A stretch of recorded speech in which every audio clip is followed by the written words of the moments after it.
बीच एक बड़ी खबर है। 2008 मालेगांव बम ब्लास्ट के सभी 7 आरोपियों को बरी कर दिया गया है। साध्वी प्रज्ञा, कर्नल पुरोहित समेत सभी आरोपी बरी कर दिए गए हैं। सबूतों के अभाव में कोर्ट ने इन्हें बरी कर दिया है। एनआईए कोर्ट ने सबूतों के अभाव में सभी 7 आरोपियों को बरी कर दिया है। जज का कहना है कि शक के आधार पर किसी को सजा नहीं दे सकते।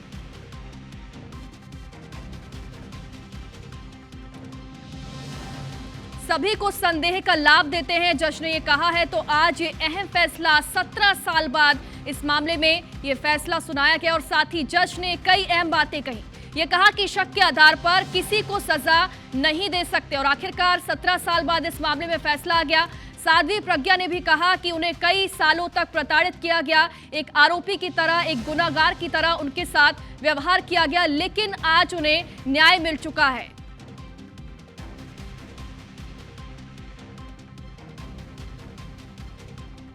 तो जज ने यह साफ तौर पर कहा है कि सभी को संदेह का लाभ देते हैं और शक के आधार पर किसी को भी सजा नहीं दे सकते। इस मामले पर लगातार रिएक्शन भी सामने आ रहे हैं। सबसे पहले साध्वी प्रज्ञा ने यह कहा था कि उनके साथ गलत व्यवहार किया गया था, उन्हें गुनहगार की तरह ट्रीट किया गया था, लेकिन अब सच सामने आ चुका है। कोर्ट ने यह साफ तौर पर कहा था कि यह साबित नहीं हुआ कि जो बम है वो बाइक में ही था, इससे साबित नहीं होता और यही वजह है कि एनआईए कोर्ट ने सबूतों के अभाव में सभी को बरी कर दिया। आज न्यायालय ने जो निर्णय दिया है वो स्वागत योग्य है। दूध का दूध, पानी का पानी क्लियर हो गया है। कांग्रेस की मानसिकता क्लियर हो गई है कि कांग्रेस आतंकवादियों के साथ है और हिंदुओं को आतंकवादी बनाकर जबरन फंसाना चाहती थी। अब कांग्रेस जवाब दे ना, माफी मांगनी पड़ेगी। हिंदू आतंकवाद का जो लेप उसने हिंदुओं पर लगाया था, भगवा आतंकवाद का जो लेप लगाया था, कांग्रेस हिंदुस्तान के हिंदुओं से माफी मांगे कि किस तरह उनने हिंदुओं को बदनाम करने की साजिश रची थी।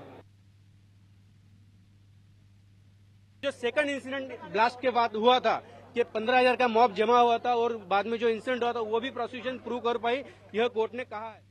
देखिए, न्यायालय अपना काम करता है, सरकार अपना काम करती है, इसलिए केवल इसलिए इस बात को कहना, लेकिन आज ये साबित कर दिया कि जितना भी कांग्रेस ने झूठ का नैरेटिव बनाने का प्रयास किया था, आज न्यायालय ने दोष मुक्त करके ये साबित कर दिया कि सब झूठ का पुलिंदा था। कल गृह मंत्री जी ने जो बात कही थी राज्यसभा में कि हिंदू कभी आतंकवादी हो ही नहीं सकता है, क्या आपको लगता है इस फैसले के बाद उनकी बात पर मुहर लग गई है? देखिए, इस फैसले के बाद भी मुहर लगती है और माननीय गृह मंत्री जी ने जो कहा है, वो गृह मंत्री जी ने इस बात का उल्लेख इसलिए कहा है कि कभी हिंदुत्व पर विश्वास रखने वाले लोग, हिंदुत्व के प्रेरणा से चलने वाले लोग, देश और समाज के लिए संवेदनशीलता के साथ काम करने वाले लोग होते हैं, वो कभी आतंकवादी नहीं हो सकते। तो जरूर ये बात साबित होती है।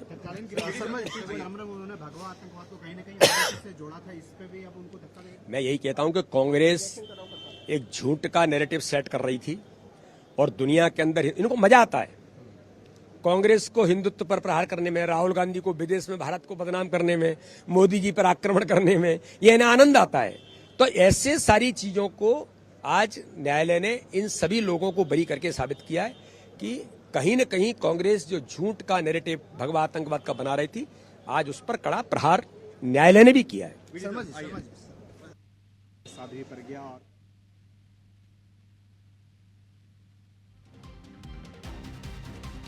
तो देखिए, झूठ का नैरेटिव जो सेट किया जा रहा था, आखिरकार सच सबके सामने आ चुका है। वीडी शर्मा ने ये साफ तौर पर कहा है। साध्वी प्रज्ञा ने भी ये बयान दिया कि उन्होंने ये कहा कि उनके साथ गलत व्यवहार किया गया, इतने साल तक उन्हें आरोपी जैसे ट्रीट किया गया, लेकिन आज सच जो है वो सबके सामने आ चुका है। और देखिए, जब 17 साल बाद इस मामले में फैसला आ गया है तो अब लोगों के रिएक्शन भी सामने आ रहा है। खासतौर पर बीजेपी जो रिएक्शन दे रही, वीडी शर्मा को भी आपने सुना, वो कह रहे हैं कि कांग्रेस जो है उसने झूठ का एक पुलिंदा तैयार किया था, भगवा आतंक इसे नाम दिया गया था, लेकिन आखिरकार कोर्ट ने ये फैसला सुना के ये साबित कर दिया है कि ऐसा कुछ भी नहीं है, भगवा आतंक जैसी कोई भी चीज नहीं है। कांग्रेस ने एक नैरेटिव सेट करने की कोशिश की थी, जो कि अब सच जो है वो सबके सामने आ चुका है। इस मामले के सभी 7 आरोपियों को बरी कर दिया गया है। एनआईए कोर्ट ने सबूतों के अभाव सभी 7 आरोपियों को बरी कर दिया, जिसमें साध्वी प्रज्ञा और कर्नल पुरोहित जिसमें सभी 7 आरोपी जो हैं उन्हें आज बड़ी राहत मिली है। सोचें और सच का साथ दें। जो लोग भगवा आतंकवाद की बात करते हैं, अंतिम प्रश्न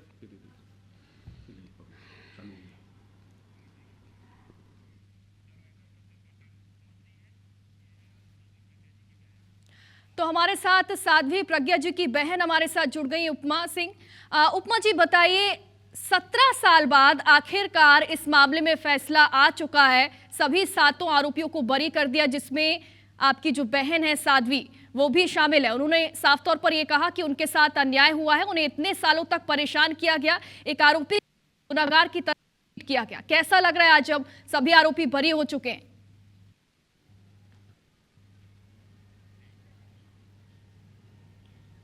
हम सभी आशान्वित थे पहले से ही कि सत्य की विजय होगी और आज सत्य की जीत हुई है। साध्वी जी को जिस दिन अरेस्ट करके ले गए थे उस दिन से लेके और आज तक हमेशा वो कहती रही कि मैंने कुछ नहीं किया है, मैं इस तरह की किसी भी गतिविधि में इन्वॉल्व नहीं हूँ। लेकिन किसी ने नहीं सुना और जिस तरह की उनको प्रताड़ना दी गई 17 वर्षों तक, जब जेल में थी तो उस तरह की प्रताड़ना थी, जब 14 दिन लेकर गए और 14 दिन इलीगल कस्टडी में रखा, उस प्रताड़ना को तो अपन ये कह सकते कि अंग्रेजों के ज़माने में भी महिलाओं के साथ इस तरह का व्यवहार नहीं किया गया। मतलब किसी को पूरी तरह से ख़त्म कर देना, उसके शरीर को, उसको मार देना, उस स्थिति में ला करके ATS ने खड़ा कर दिया था। तो प्रताड़ना जेल से निकलने के बाद भी कम नहीं हुई। आप लोगों की भी ट्रायल चली, मीडिया का भी ट्रायल चला, सामाजिक कार्यकर्ता, समाज के बहुत सारे ठेकेदार होते हैं ना जो करते कुछ नहीं है पर वो इन्वॉल्व पूरा रहते हैं और दूसरे को टॉर्चर करने का कोई मौका नहीं छोड़ते हैं। ऐसे बहुत सारे लोग और बुरी मानसिकता के लोग, मैं कहूँगी राष्ट्रद्रोही मानसिकता के लोग, सनातन विरोधी लोग और कांग्रेसी, स्पेशली कांग्रेसी मानसिकता के लोग जिनको हमेशा सनातन में और दूसरी जगह दूसरे धर्मों में सनातन से जिनको परहेज है, सनातन से जिनका विरोध है और दूसरे पंथों में जिनकी आस्था है, ऐसे लोग हमेशा से उनको टॉर्चर करते रहे। सोशल मीडिया के माध्यम से तो कभी किसी और माध्यम से, कभी न्यूज़ पर आकर के, डिबेट में आकर के, प्रतिदिन कोई सा भी मौका किसी ने नहीं छोड़ा कि उनको प्रताड़ना न दी हो। परंतु वो सन्यासी हैं, शरीर से जन्म से क्षत्रिय हैं और हम क्षत्रिय भी कहाँ के हैं आपको पता है? चंबल के। तो मजबूत तो हम हैं शुरू से और हमारे जो पिताजी थे वो संघ के पदाधिकारी थे, हम संघ के बैकग्राउंड से हैं, हम सनातनी हैं, हम क्षत्रिय हैं। तो बड़ा एक अच्छा कॉम्बिनेशन बना के ठाकुर जी ने भेजा कि जाओ और तुम विरोधियों के मुंह पे तमाचा मार के आओ। जो लोग धर्म के विरोध में हैं, जो संस्कृति के विरोध में हैं, जो देश को बदनाम करना चाहते हैं, राष्ट्र को बदनाम करना चाहते हैं, जो भगवा को आतंकवादी बनाना चाहते हैं, ऐसे लोगों के मुंह पर आज कोर्ट ने करारा तमाचा मारा है। सत्यता की जीत हुई है और हमेशा होगी, आदिकाल से और आगे भी होती रहेगी। हमेशा सत्य की ही विजय होगी। उपमा जी, आपने कांग्रेस का नाम लिया, पार्टी का नाम लिया, आपने कहा कि सनातन विरोधी जो लोग हैं, जिन्हें सनातन से प्यार नहीं है, उनकी वजह से ही ये सब हुआ है, शक के आधार पर सिर्फ, यानी कि आप मानती हैं? जी हाँ, बिल्कुल। मैं क्यों मानती हूँ, पूरा देश मानता है। आप ये बताइए कि जो लोग राम सेतु का विरोध करते हैं, जो लोग भगवान राम के होने का प्रमाण मांगते हैं, जो अयोध्या में राम मंदिर बनने पर उसमें शामिल नहीं होते हैं, उसका विरोध करते हैं, निमंत्रण आने के बाद भी नहीं जाते हैं, तो आप बताइए ऐसे लोगों को किस श्रेणी में रखें? ये कांग्रेसी जितने भी हैं ये धर्म विरोधी नहीं कहलाएंगे।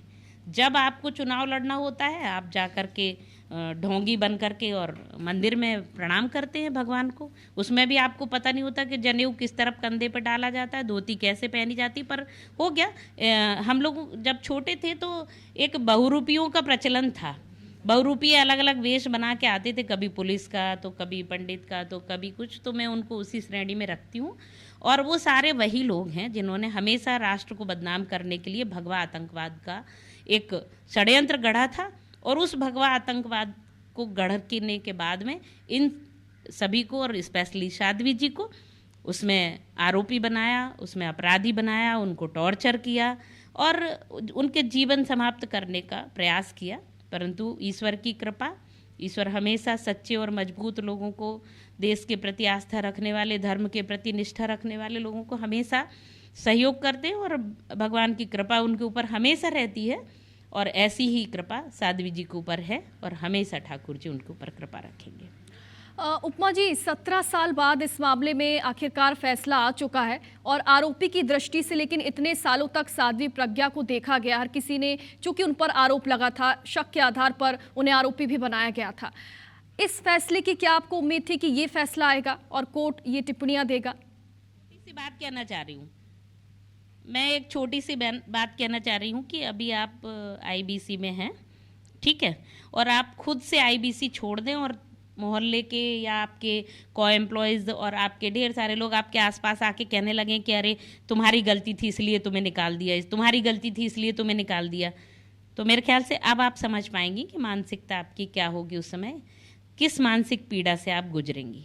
ऐसे ही जब उन्होंने कुछ नहीं किया और वो डे वन से कह रही थी कि मैं इस तरह की किसी भी चीज़ में लिप्त नहीं हूँ, मेरा इससे कोई लेना देना नहीं है, इसके बावजूद भी रोज़ कहा जाए साध्वी प्रज्ञा आतंकवादी, वो भगवा आतंकवादी, वो ढोंगी साधु, वो साधु के वेश में राक्षसी है। मतलब लोगों ने कोई शब्द नहीं छोड़ा हिंदी, इंग्लिश, उर्दू, संस्कृत, किसी भी भाषा में जिसमें टॉर्चर न किया गया। और प्रतिदिन आतंकवादियों के फ़ोन आते थे कि तू जहाँ भी मिलेगी तुझे ठोक देंगे, चिट्ठियाँ आती थी, पत्र लिखे जाते थे। एक बार तो पत्र में रख करके और इस तरह का एक पाउडर भेजा गया कि जिसको अगर वो छू लेती तो शायद उनको शारीरिक बहुत बड़ी हानि पहुंच जाती।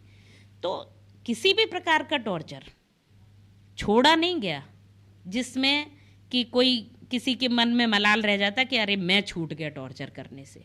तो इस तरह की प्रताड़ना जो 17 वर्षों तक उन्होंने झेली, इस पूरी प्रताड़ना के बाद फाइनली आज भगवान की कृपा से न्यायालय ने सच का साथ दिया और हम आज विजयी घोषित हुए।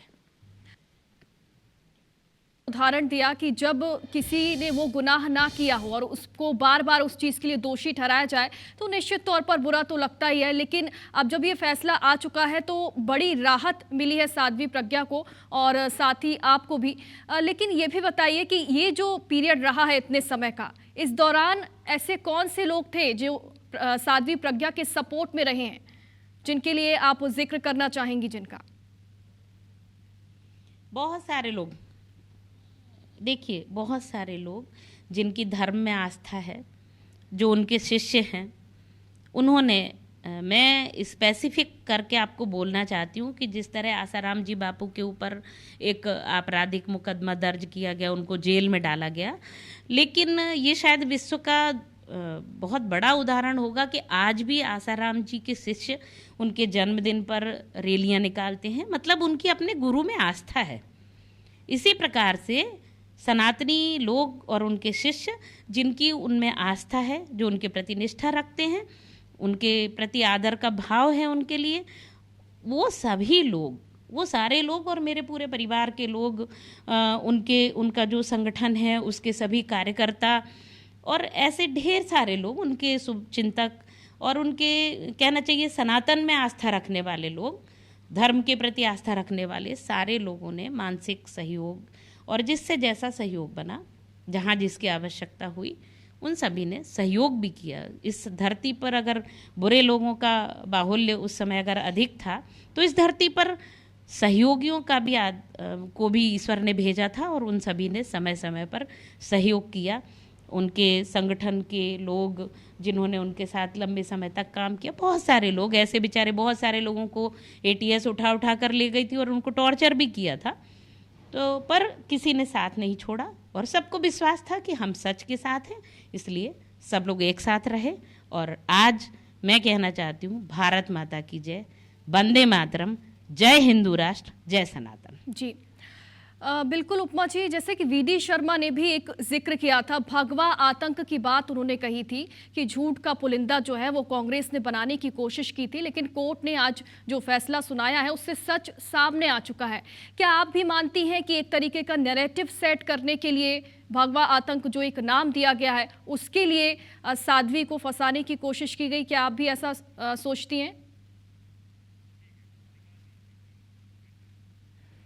तो चलिए, हमारे साथ साध्वी प्रज्ञा की जो बहन है उपमा, वो हमारे साथ जुड़ी हुई थी। उन्होंने तमाम बातें साझा की और साथ ही इमोशनल भी वो हुई। उन्होंने कहा कि हमें विश्वास था कि सच की जीत होगी और इन 17 सालों में साध्वी के साथ, उनके परिवार के साथ जैसा व्यवहार किया गया, उन्हें दोषी ना होते हुए भी उनके साथ एक अपराधी की तरह, दोषी की तरह उनके साथ व्यवहार किया गया।